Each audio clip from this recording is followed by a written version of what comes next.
And welcome back to the Contrarians. I really hope Marco puts up this panel on Halloween, because today we are doing our top 5 albums to listen to on Halloween. And what better time to do that than right now? We are recording this on October 17th, so of course I've got to say a quick R.I.P. Ace Frehley. That was some unexpected news. And if I have to explain why that's a big deal, you are watching the wrong video. Yeah. Just saying. So we're going to go around to our panelists and get their views on their favorite albums to listen to on Halloween. And I hope to hear some contrarian picks. We've been a little conformist recently, if I'm being completely honest. So let's see what happens. I'm going to start with Oliver. Oliver, give us 3 of your top 5 picks. First, as a little introduction, I just wanted to say that at first, I like extreme metal stuff. I'm into death metal and stuff that's black metal that's related to horror, and usually you think it fits the bill for Halloween, but then often I think that very heavy music and fast music often it distracts, from atmosphere that makes horror. So I had a bit trouble actually to find stuff. Lots of things I thought about I took off the list because they didn't really fit. I was looking for something moody. I think Halloween is more playful. It's not really that sinister, so I tried to mix it up a bit. And I start with something which I think is for the Contrarians is maybe a bit obvious, but it has to be here. And I take something off one of the other panelists' lists. So, but I have to use this one, of course. "Don't Break the Oath" by Merciful Fate. The cover alone is perfect. You could pick any Merciful Fate album or the early King Diamond album or any King Diamond albums, because they're all steeped in horror and gothic stuff and atmosphere, and his voice can give you chills. So I think you have to have King Diamond on Halloween. There's no way around it. So that would be my first pick. As a second pick, I love this album. Bathory's "Under the Sign of the Black Mark," which many say is like the beginning of what we know as black metal today. Lots of the Norwegian bands were influenced by it. I love the cover artwork. You have this monolithic mountain range and the devil in the midst, but I always thought the devil is a bit too small, which makes this perspective somehow very oddly effective, I think, because it really looks as if you were there and you see him from afar instead of just him close up and stuff. So I think it's a pretty creepy cover, and the album is great too. It has some fast stuff, but I think the standout tracks are "Woman of Dark Desires" about Elizabeth Bathory, obviously, and there's a very moody song called "Call from the Grave," and another great track, black metal classic, is "Enter the Eternal Fire." So it's a perfect album for Halloween, I think. And what do I pick next? The next one is something I picked. I had to have a classic death metal album in here, and I love the cover artwork. I think it has a lot of funhouse style, which I associate with Halloween a bit, and it's the Debut by Death, "Scream Bloody Gore." Lots of funny stuff on there. It's old school death metal where it's very close to thrash metal, actually. Still, you have simple song structures with verses and choruses you can shout along to.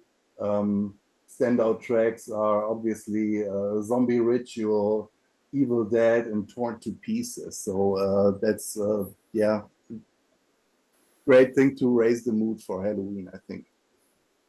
Those are my first three. Okay, very good. Off to a good start. Boy, I haven't heard anyone bring up Bathory in a while. That brings me back. All right, getting some good picks. Love it. This is Andee Blacksugar with my 5 picks for Halloween albums. Albums that work really great for the Halloween season. I think about soundtrack albums. That's kind of a no-brainer. There's so many great ones out there. And I decided to pick Suspiria for mine, and that's the famous soundtrack by the Italian prog band Goblin.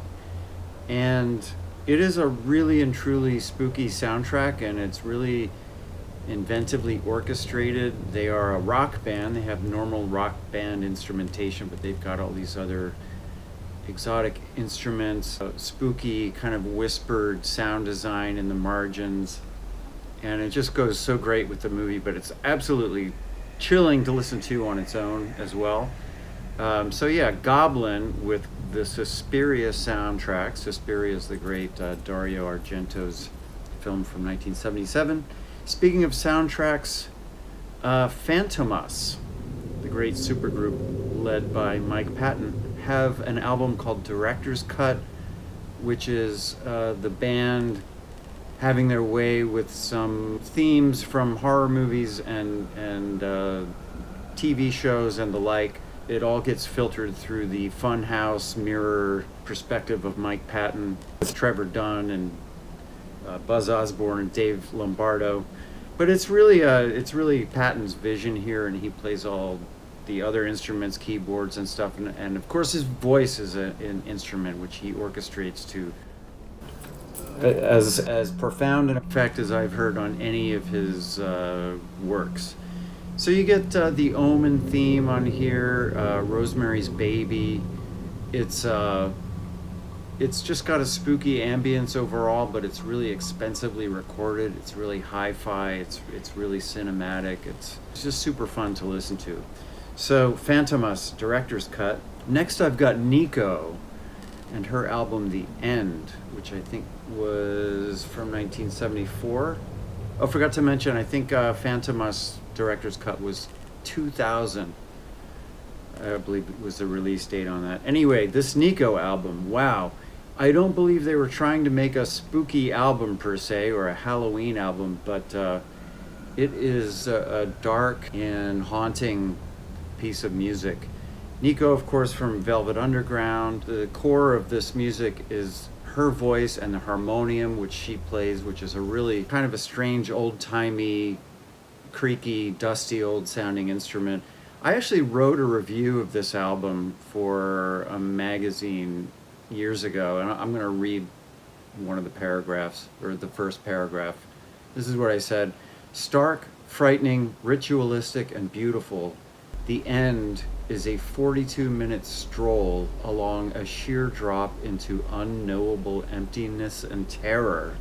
John Cale produced it, and he brings in this really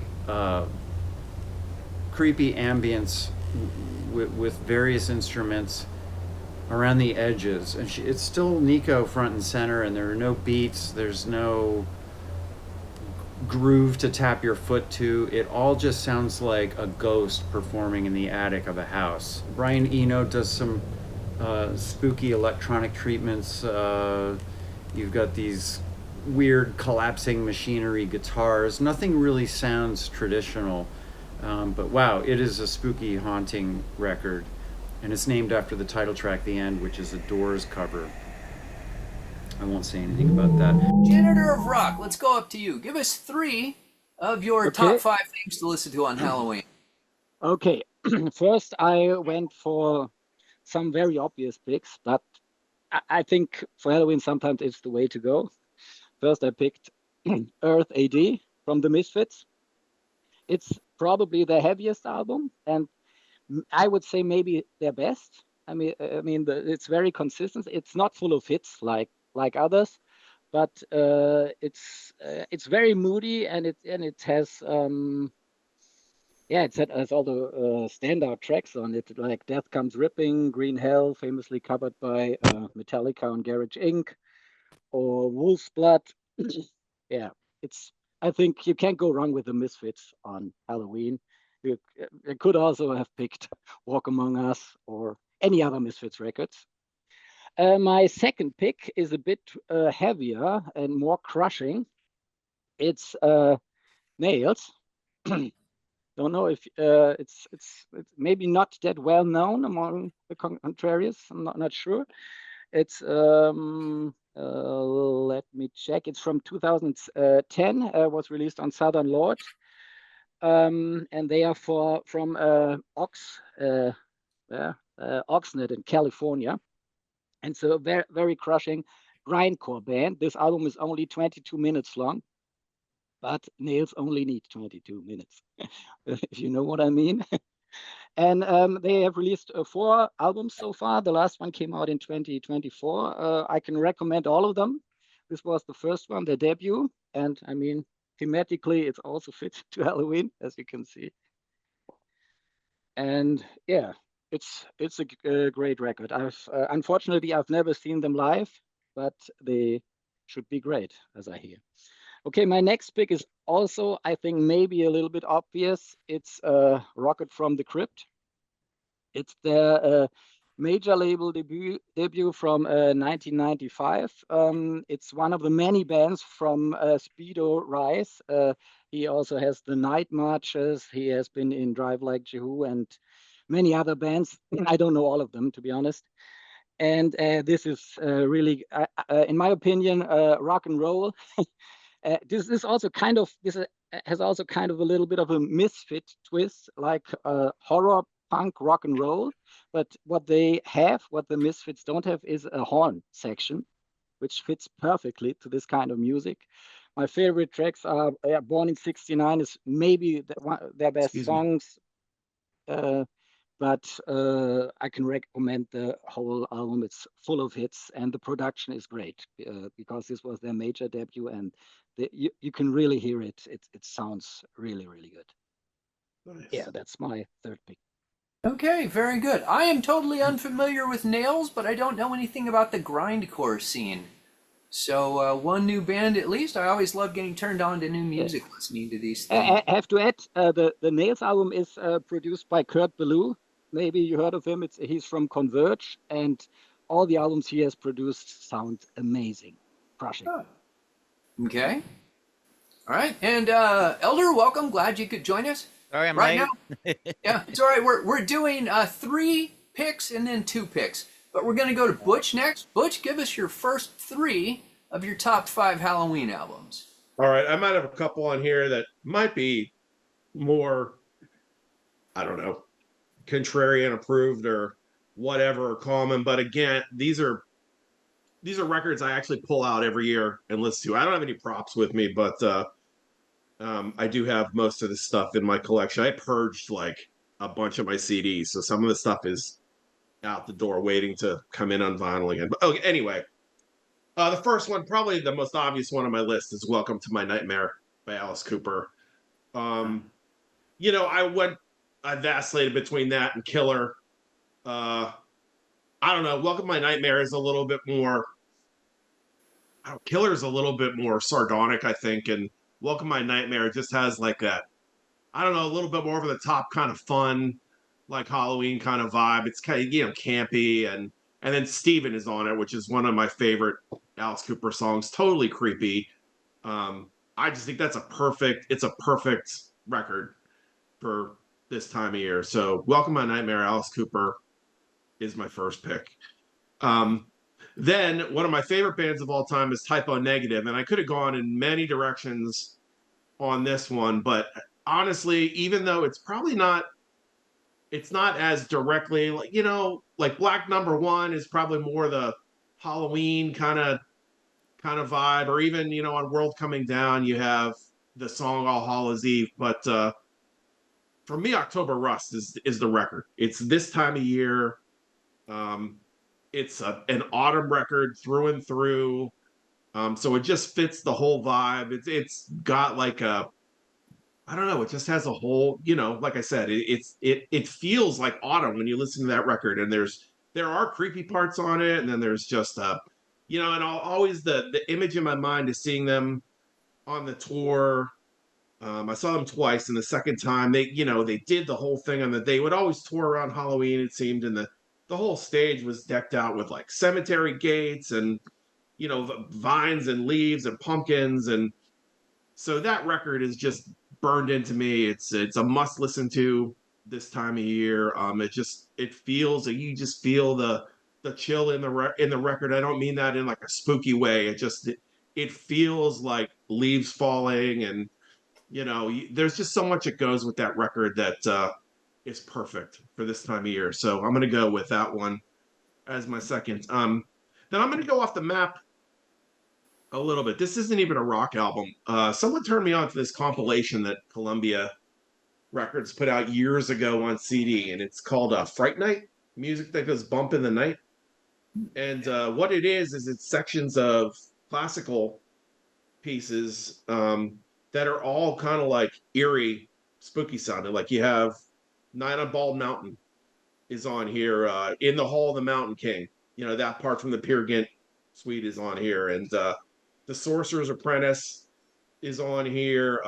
March to the Scaffold from Berlioz's Fantastic Symphony is on. So it's all like the real, like kind of like creepy, kind of sometimes demonic, sometimes scary sounding stuff. So it's like perfect to put on, because it's all like I like the Toccata and Fugue in D minor's on here. You think about that, old sci-fi and horror films with that kind of the organ music, Mars the Bringer of War, big, like it's just like obviously not, it's classical, but it's like I always like that side of classical that was darker or heavy, so to speak, that leaned more towards that kind of thing. So that's gonna be my third one, and it's a great comp. I don't think it would be too expensive to find it. If you like classical and you like that stuff, it's just cool to have all those little pieces in one place. And I know there's playlists out there on Spotify and other streaming services that have like even more, but this one, it was always one of my favorites. I don't know, the cover looks like I don't know, you can't see it here, it's teeny, but it's like this thing anyway. Well, it's what great. was that one called again, Butch? It's called Fright Night, music that goes bump in the night. Okay.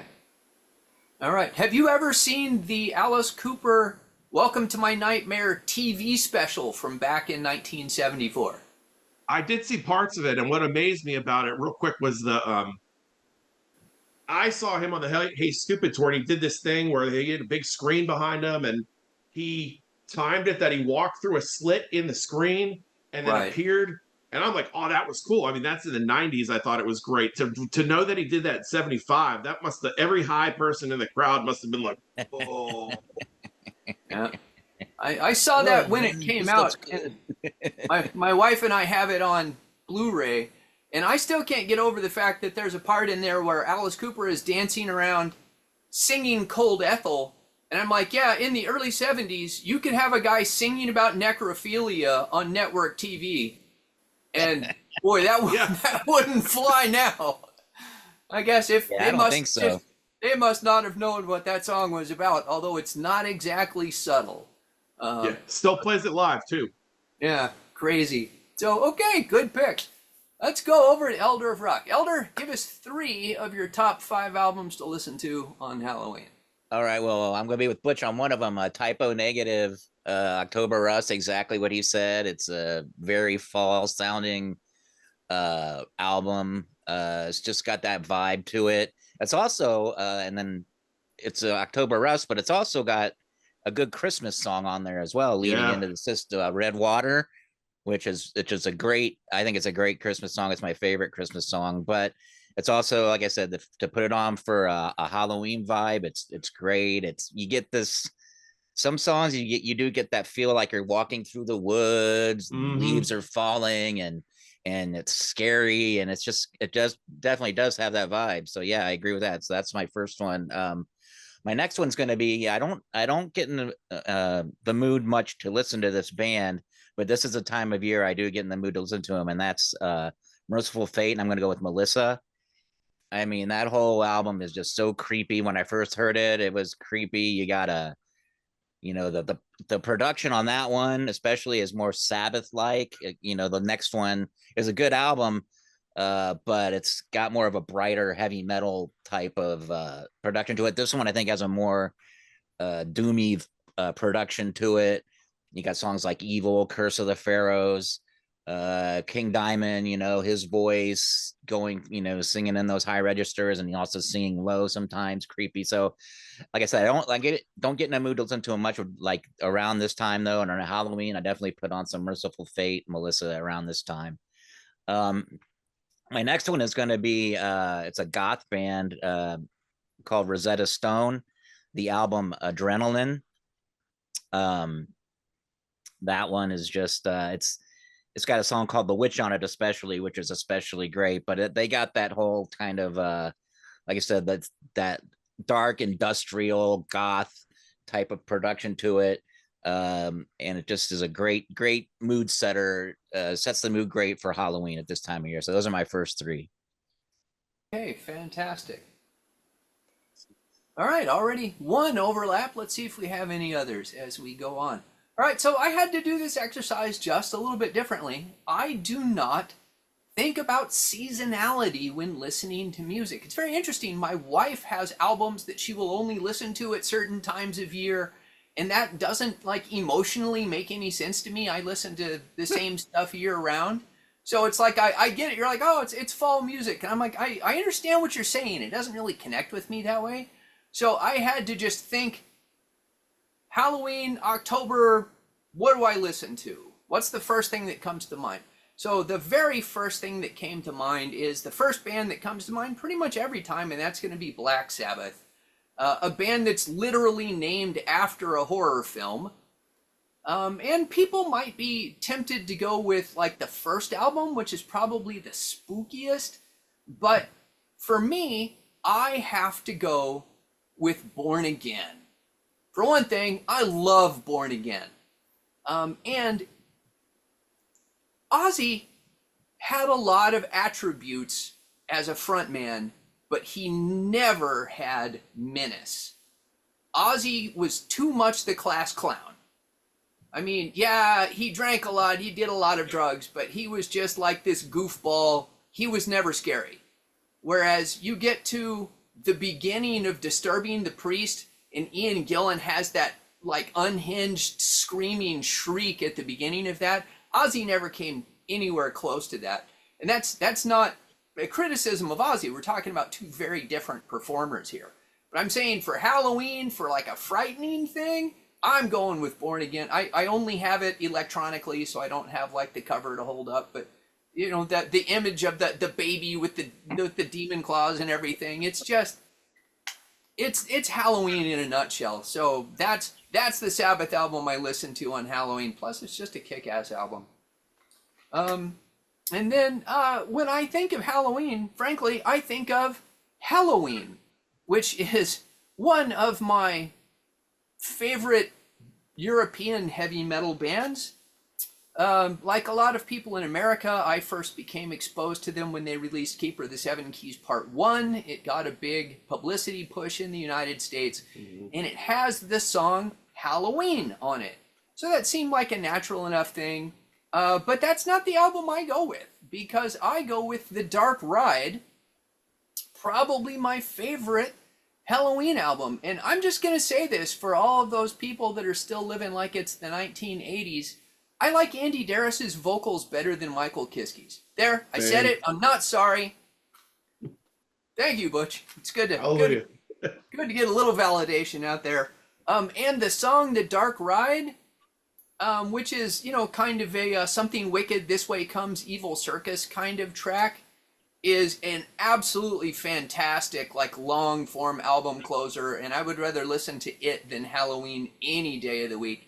Plus, during the Kai Hansen, Michael Kiske years, they couldn't help but put a little like cheese humor into their music. And there are some lighter-hearted moments on this album, but certainly the song "Dark Ride" is just, I think it's a masterpiece. And plus, that album's been on my mind since Giants and Monsters just came out, the new Halloween album, and it's awesome. Yeah. Now, I'm also going with Alice Cooper. And I almost went with Welcome to My Nightmare, but I actually have a little bit stronger of a Halloween association with, this is a 2D set, but Brutal Planet. Now, this is not an album that necessarily gets a lot of love in the Alice Cooper community. It's like semi-industrial. I mean, you can call it his industrial album. It's not really industrial, but it's this as close to industrial as he ever got. And it's a good, heavy album. It was absolutely not what you expect from Alice Cooper, which I love. But the reason I associate with it with Halloween actually goes back to, geez, I'm not even exactly sure when, 1996 or 97, I think, when Alice Cooper had a haunted house, Alice Cooper's Brutal Planet haunted house that toured Six Flags amusement parks in the United States. And I was living in Oklahoma City. They had a little park that was affiliated with Six Flags, and they got this touring haunted house. So my wife and I went to see the Alice Cooper Brutal Planet haunted house, and it was the worst haunted house experience I've ever had. We were in line for about 4 hours, if you can imagine. Oh, wow. And they've got this line set up so you can just see this little building, and there are flashing lights coming from this building. And as you get close, you can hear music, and you're thinking, okay, finally, this is it. We're here. And you open it, and it's nothing more than more line. And in the middle of it, they've got a raised stage with women in BDSM gear dancing to Brutal Planet like over and over again. So I had to stand in these like flashing strobe lights while these leather-clad women danced to the song Brutal Planet for half an hour. It was a bizarre form of torture. And yet... somehow it made me bond with this album in a way that just listening to the album probably wouldn't have. And then for my third selection, whoops, and I don't have my third selection again. No, that was my third selection. What am I saying? No one. I was like, why am I missing a prop? It's because I'm old and stupid, and I've already done 3 albums. Yeah, so, Brutal Planet, that album got me back into Alice Cooper because I had lost kind of, just kind of, didn't really follow him too much through the 80s and stuff because I just didn't really like that material. But when I heard Brutal Planet, that got me back into Alice, and I just loved that album, that Dragon Town. I thought those were great, great albums. So yeah, that's a good one. Yeah. Yeah. Fun memory. I don't know why. I have fond memories now because it's years and years ago. But at the time, a 4-hour wait to get into that stupid haunted house was not. That actually ended up being a haunted house without you knowing it because it was brutal for it was torture. So there you go. It really was, and this was before Saw came out. It was like my Saw experience. Okay, so that's my first 3. We'll start back at the. Sorry about the digressions, people. I wanted to talk about Typo Negative. They're a great Halloween band. They loved the Halloween season and they wrote about it frequently. This is my box set. It's the first 6 albums all in one box. That's a really good deal if you're looking to get into this band. It's $30 for 6 CDs. I decided to go with The Least Worst of Typo Negative, which is a sort of greatest hits album. I like this because it has all the songs that I would want to include on a Halloween themed Typo Negative sampler anyway. Of course, it's got their famous song Black Number 1, which is set on Halloween night. It's a kind of humorous tale about narcissistic goth woman. What I love about this band is they trade in all that goth imagery and stuff, but they also totally make fun of it and realize that it's ridiculous.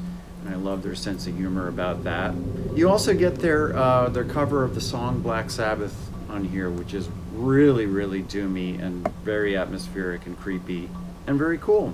Interesting perspective on the song. He kind of rearranges the lyrics to be from the point of view of Satan. What else did I want to say? Oh, here's one that's kind of a fun, easy choice for me. This is Halloween Hootenanny. It's a compilation album that was curated by Rob Zombie in the late 90s. It's different artists, but it's all original material made exclusively for this little package here. And it kind of leans into the psychobilly, garage rock, surf rock kind of genre. And it is just so much fun. The songs are all really clever, and they're all Halloween themed, horror themed. And you've got, original made to order songs by the likes of Rocket from the Crypt and Reverend Horton Heat. Low Straight Jackets do the Munsters theme. They're a great surf rock band, instrumental surf rock band. Really super fun album. Rob Zombie does make an appearance on here. Honorable mentions. I always think of Susie and the Banshees at Halloween. I always think of Black Sabbath, the Misfits. I made an album or an EP called Music from a Dark Corner, which you can find on Bandcamp. I'm just going to plug myself because I think it's really good. It's a soundtrack to an imaginary horror film. That's on my Sheer Velocity Bandcamp. And that's all I've got for now. So, peace. Happy Halloween. We're going to go back to Oliver. Oliver, give us your last two picks for favorite things to listen to on Halloween. Just one more thing about what you said about Ozzy. I totally agree with you that he's not menacing, but I think he's more timid, fearful, I think, and that's what makes, I think, Black Sabbath, the songs, really scary, because you identify with him and you feel his fear in his voice. So, despair. Yeah, right. Exactly. Ian Gillan wouldn't work on that track. So just my 5 cents about the Ozzy Ian Gillan thing. I'm picking a very odd one, I think. It's another black metal album, and it's by a Polish band called Cult de Ghoul. I'm not too familiar with them. I don't know much about them. They have a couple of albums. The last one came out in 2018, and I call them prog black metal or something like that. They are still pretty rough, not too overly polished, like some of the symphonic black metal bands are. They're still pretty gritty and dirty and lo-fi, but have a good those records, especially this one, has a very good sound, and it's 1.5 hours long, and it's just 6 tracks. I think it's a concept album, and it's basically kind of like a piece of theater. So it's really like a drama. It's like the songs are scripts, and it's very spooky, very moody. Most of the tracks are slow to mid-tempo, and all of the albums are that way. And it's creepy stuff to get lost in. I can recommend them. I don't know if they still exist. This album looks pretty great. It has a great digipack, with a book in it and stuff. So yeah, they're pretty cool and creepy. Cult de Ghoul from Poland. Is that a two CD set? No, that's 2 CDs. Obviously, yeah. If it's 1.5 hours, it has to be. Yeah. And the last pick, it's kind of I said I don't think that music that's too aggressive is moody, but and this is kind of this is a very, very heavy record. It scared the shit out of me when I heard it. I think I was about 15 or something like that, and nowadays I hear it very differently. I hear way more structure than before, but it still is a scary album, especially the vocals, and it's a great album. It's Symphonies of Sickness by Carcass.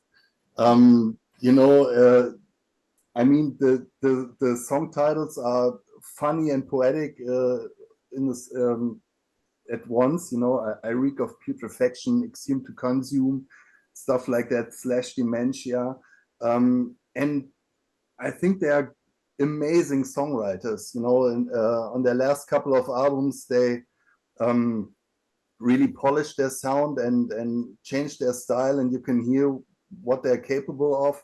But if you listen closely to that album, you already hear it, that they are great songwriters, because some of their songs, as sick and blasting as they are, you hear they almost have pop appeal sometimes. You know, very very cool melodies in the vocal lines and stuff like that. But then you have these burpy vocals and grunts and growls and sound effects, and yeah, that's a very cool album, I think. Yeah, that's more splatter movie than Halloween, you know, Tim Burton stuff, but you know, you have to change the moods once in a while. Okay, very good. All right, Janitor of Rock, give us your last two picks, please. So my next pick is a pretty old album. It's the Monks, Black Monk Time. It's from 1966. And it's I don't know if you know this band, it's a very weird band from Germany, founded by 5 GIs, I believe, or maybe 4 GIs and one German guy, the drummer. And yeah, they were dressed as monks. They had haircuts like monks. Like here, can you see it a little bit? And it was very weird. They played a kind of their own version of 50s rock and roll, but with a different instrumentation, like a 6-string banjo. They had a trumpet and an organ, a crazy organ, and a manic singer. And there were a very, very tight rhythm section. And this is kind of garage rock and roll, but very versatile musicians. I think they were much better than other garage bands from that time, like the Sonics, for example.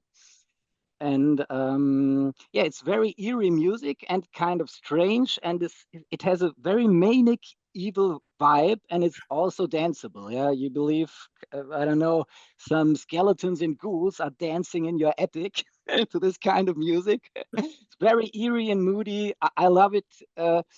And it's also one of the contenders of early punk rock. In the development of punk rock, it's also a very important album I've read, along with the Sonics. I mean, it's pre-MC5, pre-Stooges. Yeah, and I love it. I can recommend it to anybody. It has also many, many famous fans. I think, who's a fan? I don't remember. I don't mind. The next album I'm picking for similar reasons. It's also very, very danceable. It has an eerie, moody feel, and it has all songs flow into each other. It's like one long song, and if you repeat the album again, it goes in circles. It's just kind of one piece of music, and it's Nonagon Infinity by King Gizzard and the Lizard Wizard from 2016. I haven't listened to all of their albums. They have a huge discography, but I think it's one of the best albums of the ones I know. It's kind of a psych garage experience, and they are really crazy and manic, and this album is really insane. And this is a perfect soundtrack for Halloween, especially if you want to dance and listen to some cool psych rock. Okay, well, Marco's going to be happy to see you mention that. King Gizzard are one of his favorite bands, and they don't get brought up very much, probably because they're so hard for newbies to get into, because they have so many albums. It's like, where do you start? Yeah, I recommend this one to start. I think this is less weird, and it's really accessible. Okay. Accessible can be it's still weird, but in the King Gizzard world, a bit less weird. Yeah. Well, of course, in Contrarian land, I think musical minds are relatively open. Relatively. Yeah. Weirdly, unless you disagree with the majority opinion on something. So, Butch, let's go to your two final things to listen to on Halloween. All right. Well, the first one I'm going to go with, again, this is outside the realm of rock, but there's a lot of good horror soundtracks. You could really go with so many of them. Phantasm is great. A lot of the records Goblin did are perfect, but I always play the soundtrack for The Omen by Jerry Goldsmith at this time of year. I mean, from the moment I saw those Omen movies when I was way too young, that and The Exorcist. I don't know how my mother allowed it, but it scarred me for a long time. And as always, I mean, it just the song quiz minimum, that whole thing, like that Ave Satani, it's worth getting the soundtrack just for that piece of creep out music. But the whole soundtrack is amazing. And in fact, all three of the soundtracks he did for those first three Omen movies are tremendous. If you like classical and movie scores, like especially like scary music, it's perfect. So I always play that album every year. That's one of my favorites. I went back and forth on the last one. I was just thinking of one too. My obvious pick was Kiss is always like, it's always Kiss time of year, but it's at Halloween. It's like hard not to, but they never really did anything all that scary. I mean, Hotter Than Hell is probably like the muddiest and creepiest sound in the first 6 records. I always go with Destroyer, but rather than throw Kiss out there, I want to throw out an album that I first heard when I was in college. I've listened to it very little over the years, not because it's not good, but because it's a hard listen and it's terrifying in many ways, and that is The Plague Mass by Diamanda Gallis. She's this avant-garde singer. The album came out in 91. It was recorded live at I think St. John's Cathedral, and it's not based on like Halloween, or it's based on the very real horror of the AIDS epidemic, but the album, it's one of the most terrifying things you will ever listen to. It's discordant, and she goes from like, she has this amazing voice. It's screeching to yelling to singing to, there's all kind of like, some of it's really stark, and the instrumentation is, it's just a very dark, very heavy listen. And like I said, one of my roommates had it, and it scared the shit out of all of us when we heard it. And if you want something that's just gonna like scare you, it's not necessarily, like I said, it's not a fun listen, and it's not an easy listen. It's not something that I couldn't sit and listen to this every day or every week, but once in a while, it's an amazing piece of work. So I wanted to throw that one out there. It's Plague Mass by Diamanda Gallis. Okay. Well, I'm not familiar with that, but it sounds like a difficult listen. It's scary, man. It's tough. It's worth the listen, though. Well, maybe I'll be brave someday and give it a shot. All right, Elder, you got 2 more for us? Yes. All right. This next one's a band. I believe they're from, God, I don't want to, North Carolina or something. They're from actually a place called Transylvania County. I can't, so that's fitting for them. It's a band called Bloody Hammers. It's actually a duo, though. It's actually a wife and husband duo, Anders Manga and Devalia. You can see their picture right there. And this is a great album. This is all horror movie inspired. Night to Dismember, Hands of the Ripper, Witchfinder General, Out of This Earth. You can see that by the titles. We Are the Damned. I Spit on Your Corpse is a great song. It's very doomy, very like I said, it's got that horror movie. It's very inspired by that. Lyrics are great. And it's just very, I really recommend it around this time of year because it has that feel.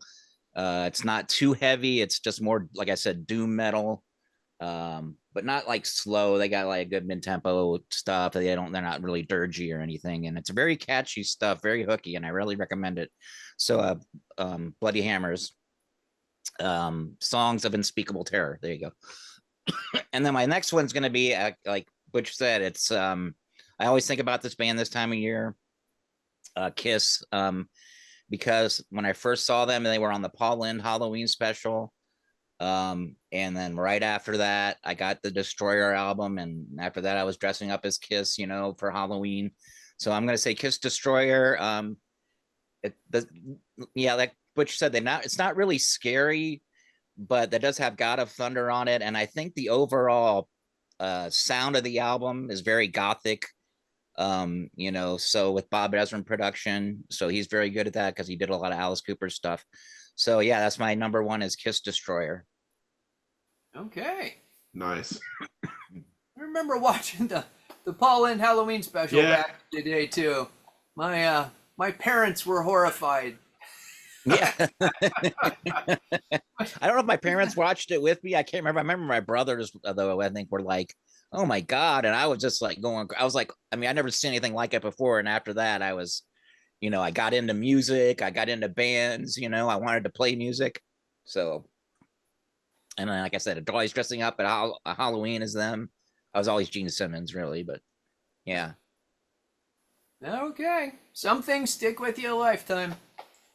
All right. So for my last two selections, I'm going down some different roads. One is a bit of a wild card because it is a movie soundtrack, like Butch was saying, but you gotta throw the movie in with the soundtrack, and that's a little number called Trick or Treat. Oh, yeah. So this movie is a little bit well known in the heavy metal community, primarily because it has a cameo role for Gene Simmons, almost unrecognizable if you didn't know who Gene Simmons was, and Ozzy Osbourne, who is very much still Ozzy Osbourne, but playing a fundamentalist preacher. He has one scene where he's talking about how horrible the lyrics in modern music are. But you know what? This movie was very, very difficult to find for years and years. It came out in 1986, so it's almost 40 years old. And just for some reason, recently it got reissued, and you can buy it on DVD or Blu-ray or 4K. I don't know why you would waste money getting a Blu-ray or 4K transfer of something that came out in 1986. But I'm telling you, it still holds up, although society has changed enough that some of it's really uncomfortable. It has heavy themes about bullying, and in a post-Columbine world, watching a kid get like viciously bullied by people, you're going, oh yeah, he would absolutely murder everybody in that school, which he does by summoning dead rock star Sammy Kerr by playing his album backwards. This was at the height of the Satanic Panic, and one thing I absolutely adore about this is it's so authentic. The kid who's the heavy metal fan, he's so authentic to 1986. Now, I was 18 in 1986, so I remember all this stuff very vividly. The person who did the set design, he's got all the correct posters. You've got the stuff you'd expect, like Motley Crue and Twisted Sister. But you go around his room and he's got like a Raven album. And man, you had to be deep into the scene to know who Raven were in 1986. Mm-hmm. That was pretty obscure heavy metal in the US. And his mom's flipping through his albums, and he's got like Megadeth's Killing's My Business, but Business is Good. Again, at the time, new and obscure. And it's got a soundtrack by Fastway, which is why I throw this in with the album. Now, Fastway is a bit of a contentious thing for me. I'm such a massive Motorhead fan, but Fastway doesn't quite connect the same way. It's just less intense. I mean, there's no other way to put it. You take out Filthy Animal and Lemmy, and what you're left with, I mean, Fast Eddie's still Fast Eddie, but he's in much more of like a Motley Crue level of heaviness rather than a Motorhead level of heaviness. It just wasn't the same. But still, loved hearing like an authentic band doing 1980s heavy metal. And I often see this film referred to as campy, which I don't understand unless people simply think that any 80s horror movie is campy. This is not an over-the-top funny horror movie. It's played very straight. Now the situations are a little silly. He summons a dead freaking rock star by playing his album backwards. So, yeah, that's a little ridiculous. But the horror is played completely straight. And the guy who plays Sammy Kerr is fantastic. Yeah, This is really much more of a Nightmare on Elm Street ripoff with the demonic killer. But it's a lot more the first Nightmare on Elm Street than it is Nightmare on Elm Street 2, Freddy's Revenge, if you're a horror movie aficionado and that analogy makes any sense to you. But I don't know. I don't necessarily want to say it's worth tracking down, but doggone it. If you want to see what the 80s experience was really like, this is a lot closer than something like Stranger Things, which is still very uncanny valley to me, where you're like, okay, these are people who have read about the 80s, but they didn't live it. You know, the fact that it was made in the 80s, but clearly by people who knew the music and knew the scene. And I appreciate that. Plus, again, this guy is freaking awesome. I don't know if he ever really had, what's this guy's name? Tony Fields. Don't know if he ever did anything else, but he is awesome as Sammy Kerr in Trick or Treat. So track that one down. It was hard to find for years and years, and all of a sudden, yeah, it was. I remember that too, because I remember looking at it. Because there's another movie called Trick or Treat that that I almost and then I looked at it. I was like, oh, this isn't it. But yeah, that one was hard to find for a while, and also stars Skippy, who was in Family Ties. Yes, and the fact that he's an actual teenager and he's being bullied by all these guys in their late 20s is a little weird, but that was just you had to roll with some of those things in the 80s. Okay, so for my last pick, I'm going completely off piece because for me, Halloween, the season, autumn, I love autumn. When I was a kid, I only got candy one time a year at Halloween, so it was like my favorite occasion. But it's not all horror movies. It's not all frightening. Sometimes I just want to go with, harvest themes. And when I think harvest, I think Neil Young and I think harvest. So this is a weird one for me because for most of my life, I would cross the street to avoid somebody who was playing Neil Young in their car. I just could not stand this guy. And something happened in 2023. Literally, in 2023, I don't know what it is. I kind of non-jokingly say it had to do with the medication change I had. I have a lot of neural health issues. I went through some medication changes. And doggone it, I just went downstairs and started listening to my wife's Buffalo Springfield albums. And I was like, you know what? This Neil Young guy's pretty good. And since then, I've been a Neil Young fan. I can't explain it. But even though I said I don't really relate emotionally to the seasonality of music, if you want an album that's about fall, that's about the harvest, this album has songs like Old Man, which is about apparently the caretaker on his farm. It's got Heart of Gold, it's got Harvest. And if you want something a little spookier, you've got The Needle and the Damage Done, which is about the death of one of the guys in Crazy Horse from a heroin overdose. So you get the whole gamut here. Although if you're only watching this show because you love heavy metal, which again, I would understand that too, then you're probably not going to want to seek this out. But if you just want something different, if you want something mellow, if you want to pop open a seasonal brew and just chill, this is an album that'll do it for you. Really good album. Okay, so that's my 2, and that gives us 5 apiece. Let's go around one more time and see if anybody has any wrap-up comments. Oliver, do you have anything you want to add? Not really. I mean, I have a couple of records here that I could show, and I just do that. This one is pretty cool.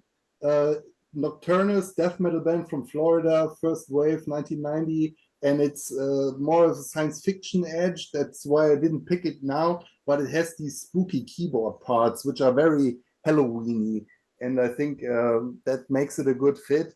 And I was crying a bit because I had to scratch this one up off the list, but you need Hello Waits with At Dawn Next Sleep, and of course Hello Waits can't do without it. So that's it from me. Okay. All right, Janitor of Rock, any last minute comments? Okay. I also have one honorable mention. I almost picked Murder Ballads by Nick Cave and the Bad Seeds because great songs, some traditional, some original, and of course the mega hit with Kylie Minogue. But there's an even better duet on it with PJ Harvey called Henry Lee, I believe, which is a beautiful song. And all the stories Nick wrote for this, I think one is it's called O'Malley or something. One is 12 minutes long.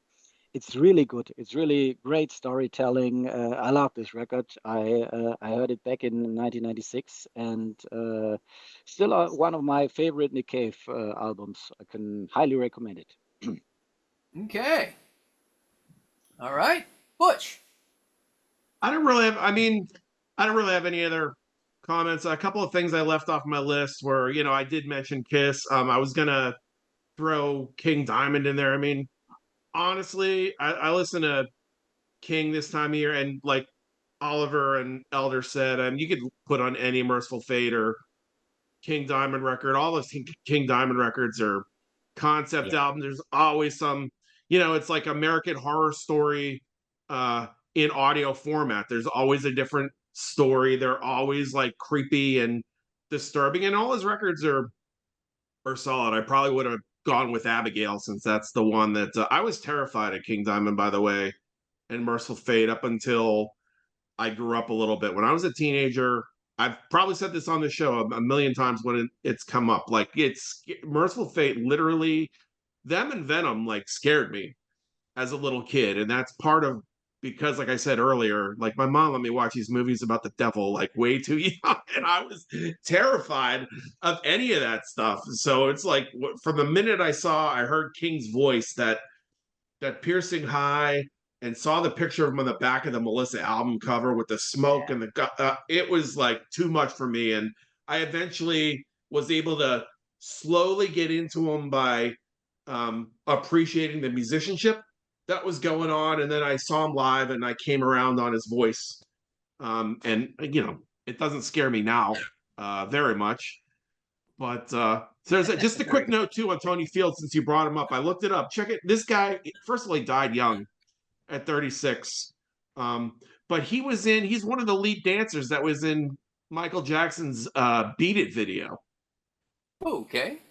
So I didn't know what else the guy did, but I don't know. He was good in that. I saw that movie in the theaters when all my buddies and I were Kiss fans, so you knew we were going straight to the theater. And I'll have to revisit that movie. I haven't seen it in 40 years now, but fun. It was. I remember being fun. Skippy from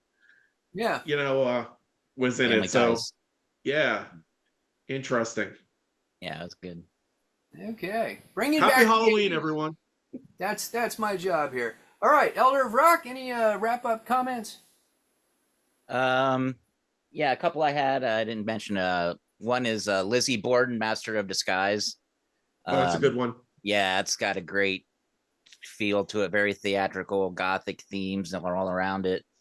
And then, oh God, I thought of one and I can't think of it.